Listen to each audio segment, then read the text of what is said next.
Dated September 17, 33. Hebrews 11, 13 through 14. And confess that they were strangers and pilgrims on the earth, for they that say such things declare plainly that they seek a country. The apostle is here setting forth the excellencies of the grace of faith, by the glorious effect and happy issue of it in the saints of the Old Testament. He had spoken in the preceding part of the chapter particularly of Abel, Enoch, Noah, Abraham, Sarah, Isaac, and Jacob. Having enumerated those instances, he takes notice that these all died in faith, not having received the promises, but having seen them afar off were persuaded of them and embraced them, and confessed that they were strangers. In these words, the apostle seems to have a more particular respect to Abraham and Sarah, and their kindred who came with them from Haran and from Ur of the Chaldees.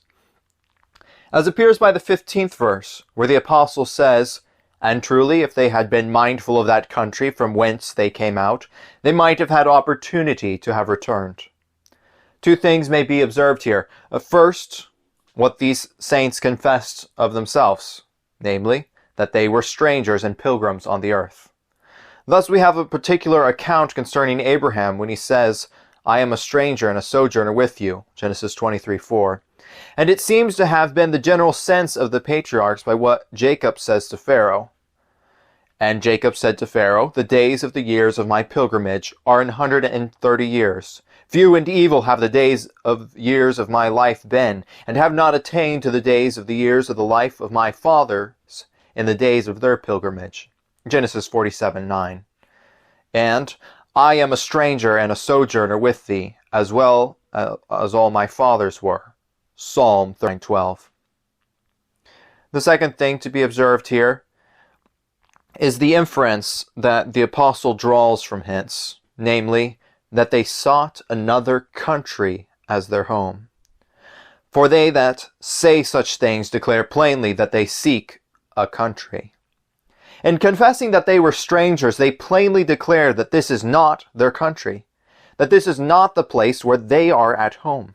And in confessing themselves to be pilgrims, they declared plainly that this is not their settled abode, but that they have respect to some other country which they seek, and to which they are traveling. Let us now consider that this life ought to be so spent by us, as to be only a journey or a pilgrimage towards heaven. Here I would observe, first, that we ought not to rest in the world and in its enjoyments, but should desire heaven. We should seek first the kingdom of God, Matthew 6:33. We ought above all things to desire a heavenly happiness, to be with God and dwell with Jesus Christ. Though surrounded with outward enjoyments and settled in families with desirable friends and relations, though we have companions whose society is delightful and children in whom we see many promising qualifications, though we live by good neighbors and are generally beloved where known, we ought not to take our rest in these things as our portion. We should be so far from resting in them that we should desire to leave them all in God's due time. We ought to possess and enjoy and use them, with no other view, but readily to quit them whenever we are called to it, and to change them willingly and cheerfully for heaven. A traveler is not wont to rest in what he meets with, however comfortable and pleasing on the road. If he passes through pleasant places, flowery meadows, or shady groves, he does not take up his content in these things, but only takes a transient view of them as he goes along. He is not enticed by fine appearances to put off the thought of proceeding. No, but his journey's end is in his mind. If he meets with comfortable accommodations at an inn, he entertains no thoughts of settling there. He considers that these things are not his own, that he is but a stranger, and when he has refreshed himself or tarried for a night, he is for going forward, and it is pleasant to him to think that so much of the way is gone. So should we desire heaven more than the comforts and enjoyments of this life. The apostle mentions it as an encouraging, comfortable consideration to Christians, that they draw nearer their happiness. He says, "Now is our salvation nearer than when we believed." Our hearts ought to be loose to these things, as that of a man on a journey, that we may as cheerfully part with them whenever God calls. But this I say, brethren, the time is short, it remaineth, that both they that have wives be as though that they had none, and they that weep as though they wept not, and they that rejoice as though they rejoiced not, and they that buy as though they possessed not, and they that use this world as not abusing it, for the fashion of this world passeth away. These things are only lent to us for a little while, to serve a present turn, but we should set our hearts on heaven as our inheritance forever. Secondly, we should observe that we ought to seek heaven by traveling in the way that leads thither. This is a way of holiness. We should choose and desire to travel thither in this way and in no other, and part with all those carnal appetites, which as weights will tend to hinder us. Hebrews 12:1, Let us lay aside every weight and the sin which doth so easily beset us, and let us run with patience the race set before us. However pleasant the gratification of any appetite may be, we must lay it aside, if it be a hindrance or a stumbling block in the way to heaven. We should travel on in the way of obedience to all God's commands, even the difficult as well as the easy, denying all our sinful inclinations and interests. The way to heaven is ascending. We must be content to travel uphill, though it be hard and tiresome, and contrary to the natural bias of our flesh. We should follow Christ. The path he traveled was the right way to heaven. We should take up our cross and follow him in meekness and lowliness of heart, obedience and charity, diligence to do good and patience under afflictions. The way to heaven is a heavenly life, an imitation of those who are in heaven in their holy enjoyments, loving, adoring, serving, and praising God and the Lamb. Even if we could go to heaven with the gratification of our lusts, we should prefer a way of holiness and conformity to the spiritual self-denying rules of the gospel. Thirdly, we should travel on in this way in a laborious manner. Long journeys are attended with toil and fatigue, especially if through a wilderness. Persons in such a case expect no other than to suffer hardships and weariness. So we should travel in this way of holiness, improving our time and strength to surmount the difficulties and obstacles that are in the way. The land we have to travel through is a wilderness. There are many mountains, rocks, and rough places that we must go over, and therefore there is a necessity that we should lay out our strength.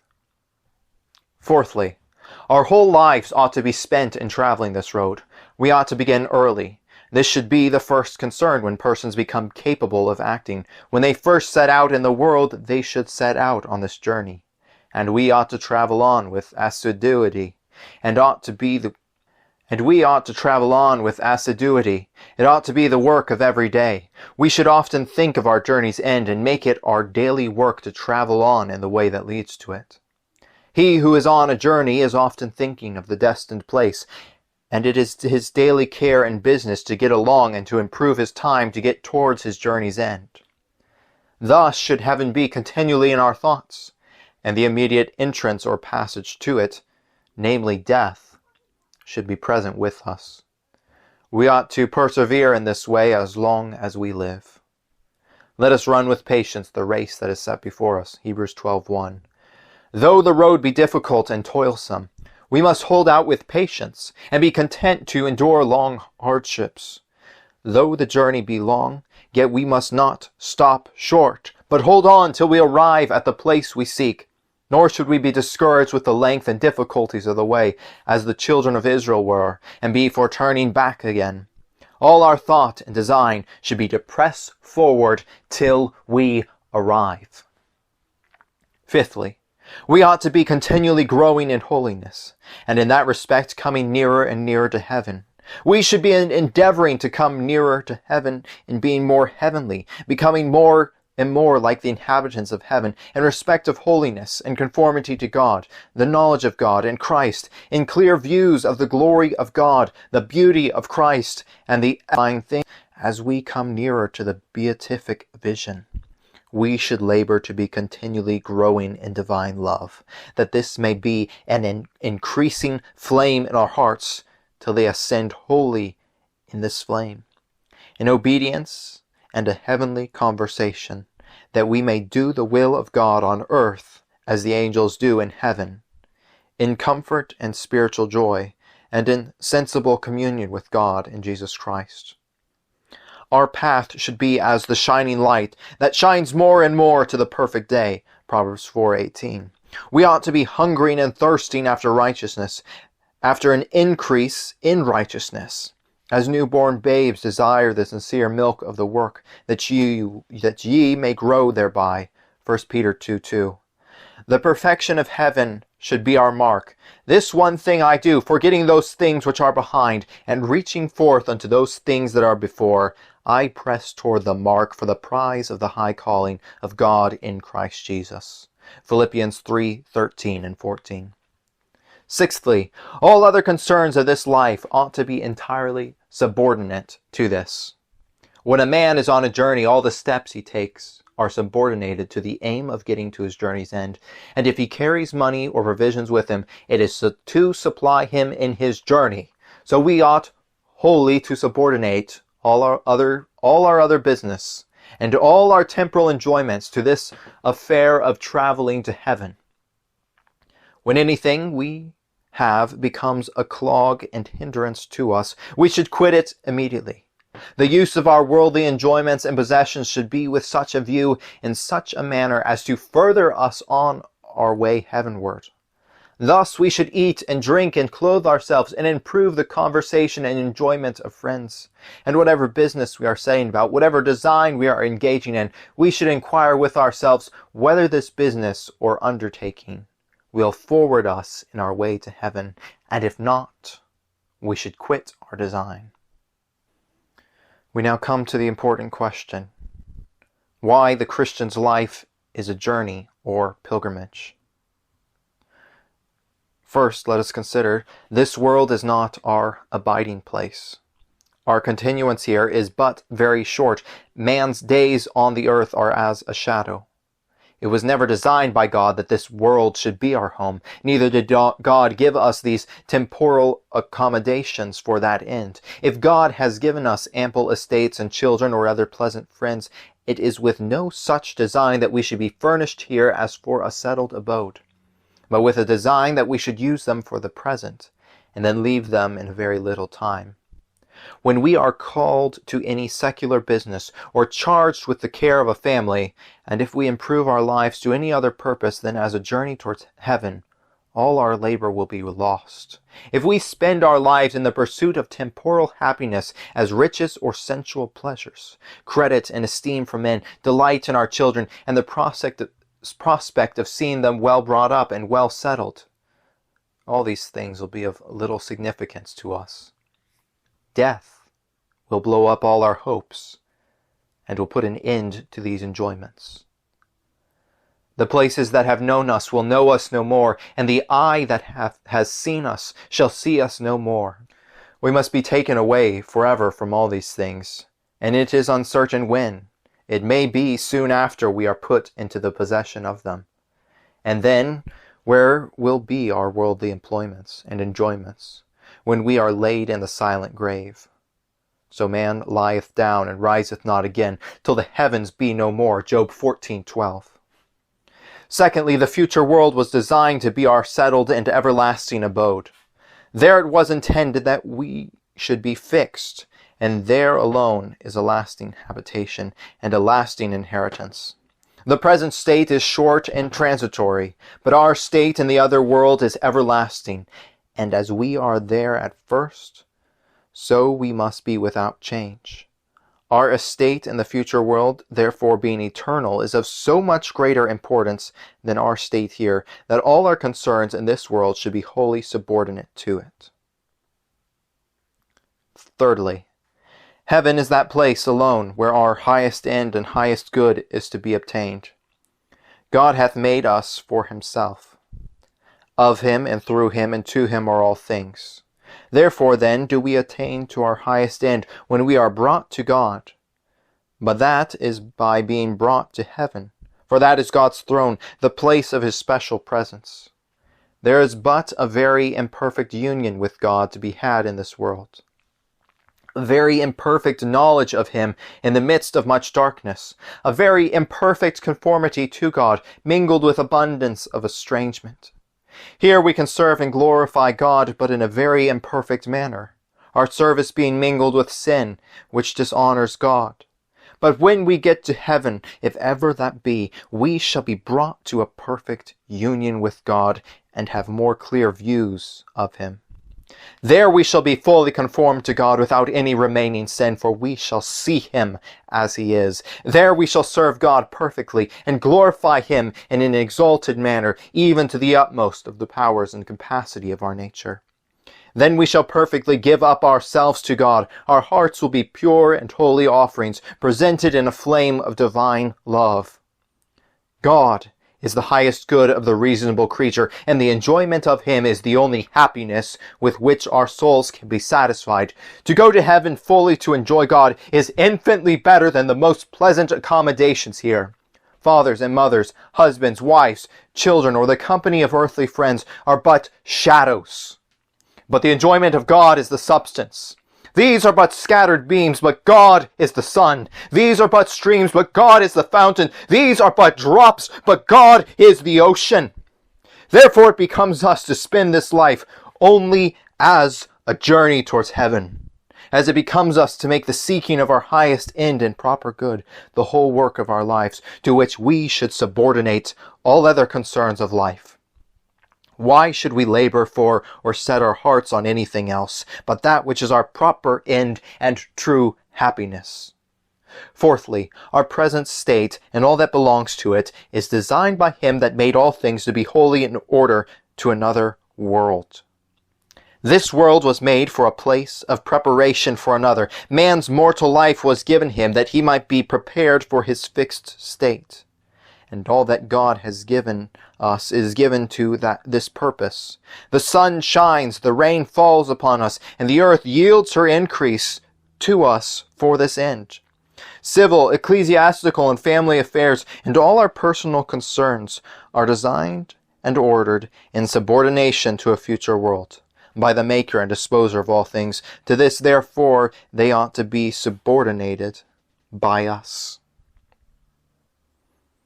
Let us now look at the instruction afforded by the consideration that this life is a journey or pilgrimage towards heaven. First, this doctrine may teach us moderation in our mourning for the loss of such dear friends who, while they lived, improved their lives to right purposes. If they lived a holy life, then their lives were a journey towards heaven. And why should we be immoderate in mourning when they are got to their journey's end? Death, though it appears to us with a frightful aspect, is to them a great blessing. Their end is happy and better than their beginning. The day of their death is better than the day of their birth. Ecclesiastes 7:1. While they lived, they desired heaven and chose it above this world or any of its enjoyments. For this they earnestly longed, and why should we grieve that they have obtained it? Now they have got to their Father's house. They find more comfort 1,000 times now that they are gone home than they did in their journey. In this world they underwent much labor and toil. It was a wilderness they passed through. There were many difficulties in the way, mountains and rough places. It was laborious and fatiguing to travel the road, and they had many wearisome days and nights. But now they have got to their everlasting rest. And I heard a voice from heaven saying unto me, Right blessed are the dead which die in the Lord from henceforth. Yea, saith the Spirit, that they may rest from their labors, and their works do follow them. Revelation 14:13. They look back upon the difficulties and sorrows and dangers of life, rejoicing that they may have surmounted them all. We are ready to look upon their death as their calamity, and to mourn that those who were so dear to us should be in the dark grave, that they are there transformed to corruption and worms, taken away from their dear children and enjoyments. as though they were in awful circumstances. But this is owing to our infirmity. They are in a happy condition, inconceivably blessed. They do not mourn, but rejoice with exceeding joy. Their mouths are filled with joyful songs, and they drink at rivers of pleasure. They find no mixture of grief, that they have changed their earthly enjoyments in the company of mortals for heaven. Their life here, though in the best circumstances, was attended with much that was adverse and afflictive. But now there is an end to all adversity. They shall hunger no more, nor thirst any more, neither shall the sun light on them, nor any heat. For the Lamb which is in the midst of the throne shall feed them, and shall lead them into living fountains of waters, and their God shall wipe away all tears from their eyes. Revelation 7:16 and 17. It is true that we shall see them no more in this world, yet we ought to consider that we are traveling towards the same place, and why should we break our hearts that they have got there before us? We are following after them, and hope as soon as we get to our journey's end to be with them again in better circumstances. A degree of mourning for near relations when departed is not inconsistent with Christianity, but very agreeable to it. For as long as we are flesh and blood, we have animal propensities and affections, but we have just reason that our mourning should be mingled with joy. But I would not have you ignorant, brethren, concerning them that are asleep, that ye sorrow not, even as others that have no hope. 1 Thessalonians 4:13. That they should not sorrow as the heathen, who had no knowledge of future happiness. This appears by the following verse. For if we believe that Jesus died and rose again, even so them also which sleep in Jesus will God bring with him.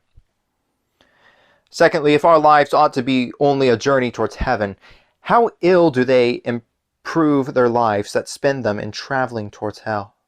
Some men spend their whole lives from their infancy to their dying day in going down the broad way to destruction. They not only draw nearer to hell as to time, but they every day grow more ripe for destruction. They are more assimilated to the inhabitants of the eternal world, while others press forward in the straight and narrow way to life and laboriously travel up the hill toward Zion. Against the inclinations and tendency of the flesh, these run with a swift career down to eternal death. This is the employment of every day with all wicked men, and the whole day is spent in it. As soon as ever they awake in the morning, they set out anew in the way to hell, and spend every waking moment in it. They begin in early days. The wicked are estranged from the womb. They go astray as soon as they are born, speaking lies. Psalm 58:3. They hold on it with perseverance. Many of them who live to be old are never weary in it. Though they live to be 100 years old, they will not cease traveling in the way to hell till they arrive there. And all the concerns of life are subordinate to this employment. A wicked man is a servant of sin, and his powers and faculties are employed in the service of sin and in fitness for hell. And all his possessions are so used by him as to be subservient to the same purpose. Men spend their time in treasuring up wrath against the day of wrath. Thus do all unclean persons who live in lascivious practices in secret, all malicious persons, all profane persons that neglect the duties of religion. Thus do all unjust persons, and those who are fraudulent and oppressive in their dealings. Thus do all backbiters and revilers, and all covetous persons that set their hearts chiefly on the riches of this world. Thus do tavern haunters and frequenters of evil company, and many other kinds that might be mentioned. Thus the bulk of mankind are hastening onward in the broad way to destruction, which is, as it were, filled up with the multitude that are going in it with one accord, and they are every day going to hell out of this broad way by the thousands. Multitudes are continually flowing down into the great lake of fire and brimstone, as some mighty river constantly bogs its water into the ocean. Thirdly, hence when persons are converted, they do but begin their work and set out in the way that they have to go. They never till then do anything at that work in which their whole lives ought to be spent. Persons before conversion never take a step that way. Then does a man first set out on his journey, when he is brought home to Christ, and so far is he from having done his work, that his care and labor in his Christian work and business is then but begun, in which he must spend the remaining part of his life.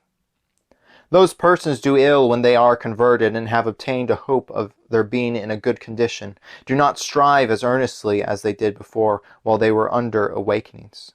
They ought henceforward, as long as they live, to be as earnest and laborious, as watchful and careful as ever. Yea, they should increase more and more. It is no just excuse that now they have obtained conversion. Should not we be as diligent as that we ourselves may be, that we may serve and glorify God? And if we have obtained grace, yet we ought to strive as much, that we may obtain the other degrees that are before, as we did to obtain that small degree that is behind. The apostle tells us that he forgot what was behind and reached forth towards what was before, Philippians 3:13. Yea, those who are converted have now a further reason to strive for grace, for they have something of its excellency. A man who has once tasted the blessings of Canaan has more reason to press towards it than he had before, and they who are converted should strive to make their calling and election sure. All those who are converted are not sure of it, and those who are sure do not know that they shall be always so, and still seeking and serving God with the utmost diligence is the way to have assurance, and to have it maintained. Lastly, I would give you an exhortation, so to spend the present life that it may only be a journey towards heaven. Labor to obtain such a disposition of mind, that you may choose heaven for your inheritance and home, and may earnestly long for it, and be willing to change this world and all its enjoyments for heaven. Labor to have your heart taken up so much about heaven and heavenly enjoyments, as that you may rejoice when God calls you to leave your best earthly friends and comforts for heaven, there to enjoy God and Christ. Be persuaded to travel in the way that leads to heaven, that is, in holiness, self-denial, and mortification, obedience to all the commands of God, following Christ's example, and in a way of a heavenly life, or imitation of the saints and angels in heaven. Let it be your daily work from morning till night, and hold out in it to the end. Let nothing stop or discourage you, or turn you aside from this road, and let all other concerns be subordinated to this. Consider the reasons that have been mentioned why you should thus spend your life, that this world is not your abiding place, that the future world is to be your everlasting abode, and that the enjoyments and concerns of this world are given entirely in order to another. And consider further, for motive first, how worthy is heaven that your life should be wholly spent as a journey towards it. To what better purpose can you spend your life, whether you respect your duty or your interest? What better end can you propose to your journey than to obtain heaven? You are placed in this world with a choice given you, that you may travel which way you please, and one way leads to heaven. Now, can you direct your course better than this way? All men have some aim or other in living. Some mainly seek worldly things. They spend their days in such pursuits. But is not heaven, where is fullness of joy forever, much more worthy to be sought by you?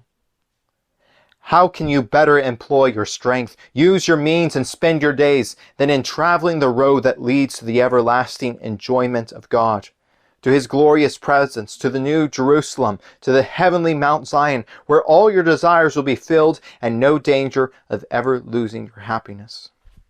No man is at home in this world, whether he choose heaven or not. Here he is but a transient person. Where can you choose your home better than in heaven? Secondly, this is the way to have death comfortable to us. To spend our life so as to only be a journeying towards heaven is the way to be free from bondage and to have the prospect and forethought of death comfortable.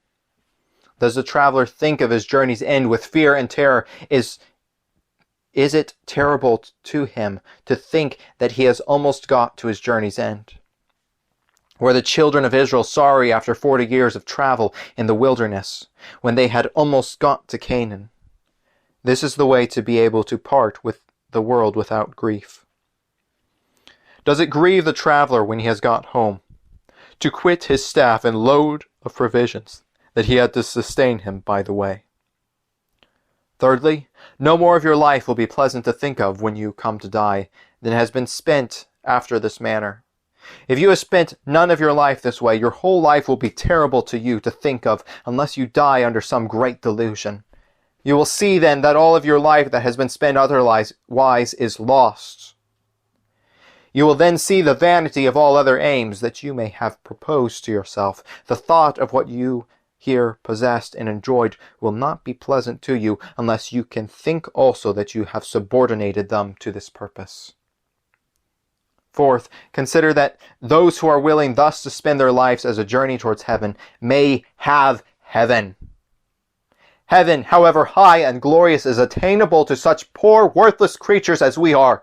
We may obtain that glorious region which is the habitation of angels, yea, the dwelling place of the Son of God, and where is the glorious presence of the great Jehovah, and we may have it freely without money and without price, if we are but willing to travel the road that leads to it, and bend our course that way as long as we live. We may and shall have heaven for our eternal resting place. Fifthly, let it be considered that if our lives be not a journey towards heaven, they will be a journey to hell. All mankind, after they have been here a short while, go to either of the two great receptacles of all that depart out of this world. The one in heaven, whither the bulk of mankind throng, and one or the other of these must be the issue of our course in this world. I shall conclude by giving a few directions. First, labor to get a sense of the vanity of this world, on account of the little satisfaction that is to be enjoyed here, its short continuance and unservableness when we most stand in need of help, namely on a deathbed. All men that live any considerable time in the world might see enough to convince them of its vanity, if they would but consider. Be persuaded, therefore, to exercise consideration when you see and hear from time to time of the death of others. Labor to turn your thoughts this way. See the vanity of the world in such a glass. Secondly, labor to be much acquainted with heaven. For if you are not acquainted with it, you will not be likely to spend your life as a journey thither. You will not be sensible of its worth, nor will you long for it unless you are much conversant in your mind with a better good. It will be exceeding difficult to you to have your hearts loose from these things, to use them only in subordination to something else, and be ready to part with them for the sake of that better good. Labor, therefore, to obtain a realizing sense of a heavenly world, to get a firm belief of its reality, and to be very much conversant with it in your thoughts. Thirdly, seek heaven only by Jesus Christ. Christ tells us that he is the way and the truth and the life, John 14:6. He tells us that he is the door of the sheep. I am the door. By me, if any man enter in, he shall be saved, and go in and out and find pasture, John 10:9.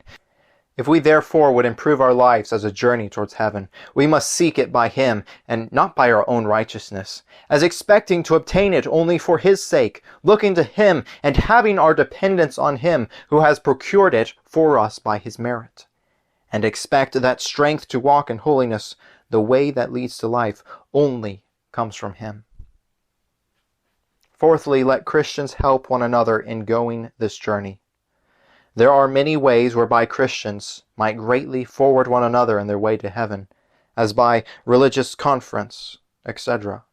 Therefore let them be exhorted to go this journey, as it were, in company, conversing together and assisting one another. Company is very desirable in a journey, but in none so much as this. Let them go united, not fall out by the way, which would be to hinder one another, but use all means they can to help each other up the hill. This would ensure a more successful traveling and a more joyful meeting at their Father's house in glory.